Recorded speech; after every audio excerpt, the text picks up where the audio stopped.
Are you appreciating your own desire and the way it expands and changes? Enjoying it? Finding satisfaction in it? That's really the key, isn't it? If life as it comes to you helps you find a continuing stream of new desires, and if those new desires consistently feel good to you as they hatch, then that means that your habit of thought, the thoughts that you continue to think, or your beliefs are not far from your desires. And when that gap is small, then life is good. Because then you feel like you felt when you were a little kid and you got a new idea and you didn't kill it with your doubt. The idea just felt fresh and fun. That's the way you mean for your new desires to feel. Sometimes, if your new desires have not been feeling particularly fresh or fun, then you attempt, you're not good at it, no one can do it, to hold your desires back because you are worried about disappointment. But it is much better if you just let your desires flow freely, and if you find ways to keep up to speed with them.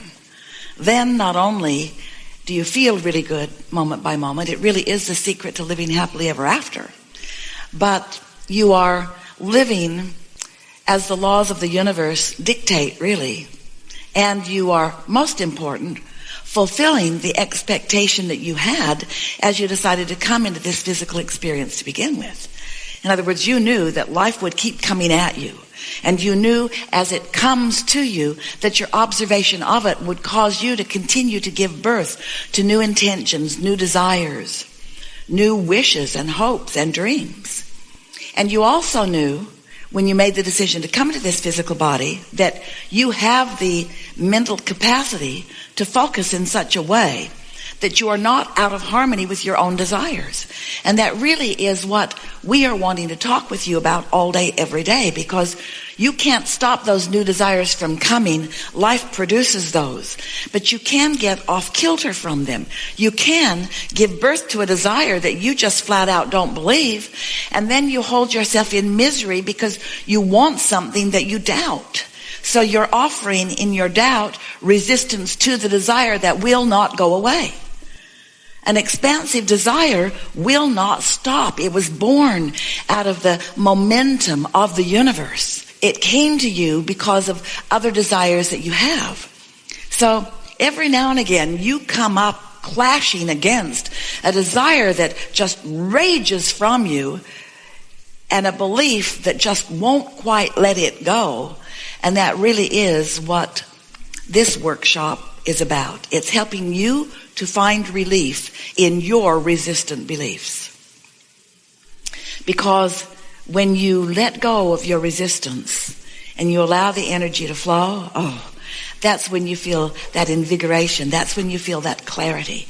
And that's when, and this is the part we love the most for you, that's when you get to witness the power of the universe, the leverage of the universe, working in concert to fulfill your desire. And that's when you begin to accept how blessed you are and how worthy you are and how important to this equation of eternal creation that you are.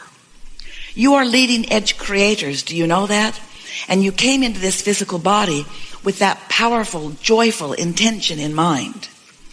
And when you got here, you found yourself among others who also came for that same reason, but who have been here long enough that they have developed patterns of thought that have caused enough resistance in their own patterns of thought that they are sort of pessimistic. They have in many cases given up on their desires. And so they hold themselves without meaning to in a sort of tortured experience where desires keep coming to them, but their patterns of thought won't let the desires flow freely. And so they've got a tug of war going on within them that is tension and stress and illness and all kinds of things that don't feel good. And it really was not the plan that you had when you came. You knew that you were coming as a consciousness into the best environment to inspire new ideas. And you also knew that as you came into this personality, that a larger part of you, sometimes you refer to it as your soul, we call it your inner being, that your inner being would remain non-physically focused. In other words, watching what you're doing and noticing the experience that you're having intimately and incrementally with you, while holding a vibration of knowing that you can do it. Your inner being believes in your desires. And when you don't believe in your desires, then you have that resistance to your inner being. And so we're here to just help you all get back together, to help you realign with who you really are. You see, you're so important to the equation because you said in a sort of pioneering spirit, I'll go into my personality and I'll explore new unto the world because there's not another who sees the world exactly as you do. I will explore and I will come, you said, to my personal new preferences and desires. They'll rocket out of me vibrationally. And you said, and I know that there will be a buffer of time from the giving birth of a desire to its full realization by me, because you know in this physical environment that you are living that it takes a while for your thoughts to turn to things. You know that there's a process where you must hold a thought and hold it consistently in the direction of what you want, that you can't want it and doubt it and move toward it. When you want it and doubt it, you go that way and that way. It's like a train with an engine going that way and an engine going that way, and the train isn't going anywhere because there's a tugging on both ends, which is really hard on the train. You're the train. So you said, I'll go into an environment that will inspire new desires. And we said, we will remain non-physically focused. And when you launch a rocket of desire, we will give your desire our undivided attention. We'll hold steady to it. And you thought that was an especially good idea because before you came into this physical body, you knew unequivocally about the important and powerful laws of the universe. You knew about law of attraction. And you knew that while you were focused in your physical body, that the law of attraction would be responding to the thoughts that you were offering. But you also knew that while you were in your physical body and your inner being was in your non-physical body, that your inner being would be being affected by law of attraction too. You knew that law of attraction is a universal law. And so you knew that the potential for your new desire to gain its attraction power because your inner being is focused upon it, you knew that. You thought that was just the best idea. You said, oh good, I'll launch the idea, I'll parlay it off to you, and you hold it tight and allow the cooperative components to gather around it. And then you said the most important thing to which we are fulfilling our part of the promise that we all made with one another. You said, and I in my physical form will find my way to the vibrational bigness and sureness of my new desire. Because when a desire is new, it doesn't feel familiar. It's not easy for you to immediately accept a new desire. Because a part of you wants to say, well, if it were easy, I'd already have it, so it must be hard. Or if I were worthy, I'd already have it, so I must not be. And so there is an evolution process, a sort of what you might call a gestation process. What it really is a you getting ready to be ready to be ready to be ready to be ready to be ready to be ready to be ready to be ready to be ready to have it process. You kind of have to talk yourself in to it. Now, if you were really feeling the worthiness that we all feel about you, you'd say, I want that. Oh, thank you very much. Ooh, that was a good idea. And ooh, now that it is manifested, I realize the perfection of my idea. But as humans, you say, ooh, that's a really good idea that I don't have yet. And while I really want it, I don't have it yet. And while I really want it, it must be sort of hard to get or I would already have it. But I really want it, but I don't have it yet. But I really want it and some have it, but I don't like them very much. They must have cheated their way to having it. But I want to do it in the most wholesome, spiritual, righteous way.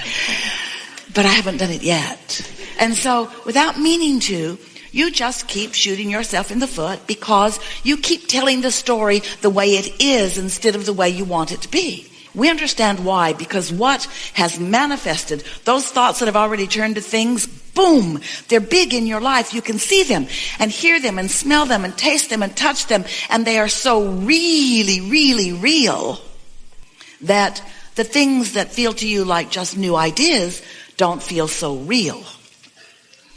And so you are, we love you so much, fickle friends. That's a term of endearment. You are so much more attracted to looking at, to giving your attention to what you can see and hear and smell and taste and touch, that usually wins for you, rather than thinking about the new idea that has not yet manifested, that's still in vibrational form, that's still in the state of becoming. You would rather give your attention to what is, even if what is isn't what you want. So that's the part we're wanting to help you get over.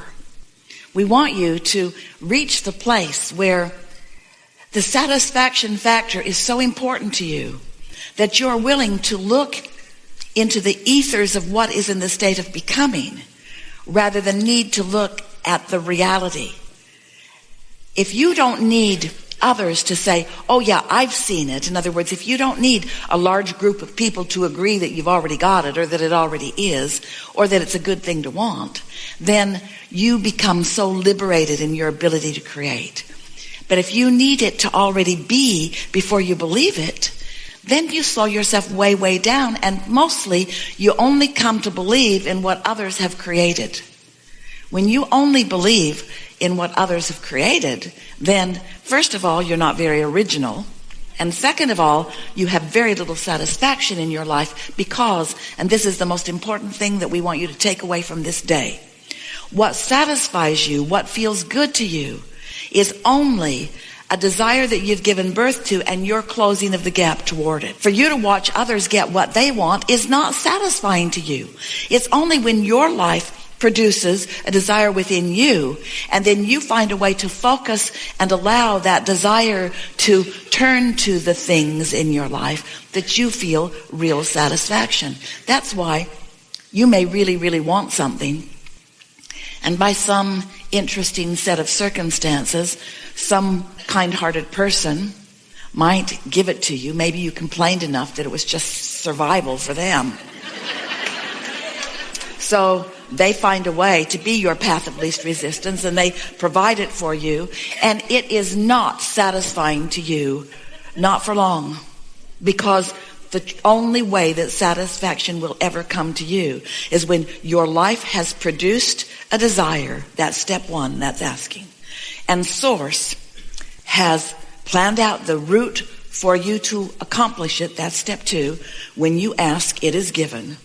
And then step three is, you must find a way to focus your mind in belief of what you desire and maintain that belief consistently enough that you stay out of the way of it so that you don't keep blocking it, because that's how thoughts turn to things.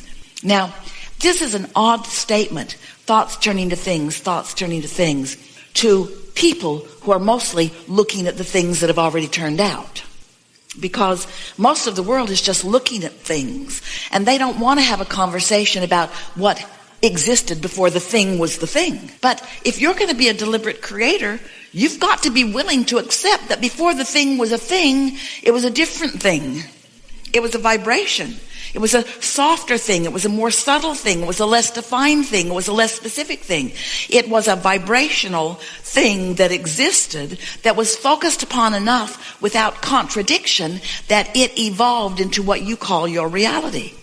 Now, as humans, you've accepted a lot of far-fetched stories about how your earth has become what it has become. But it is vibration in the making, and it is not completely turned out. It is still the most elaborate, satisfying, creative haven that exists anywhere in this universe. So much so that all who are non-physical are focused here with you on your leading edge creation.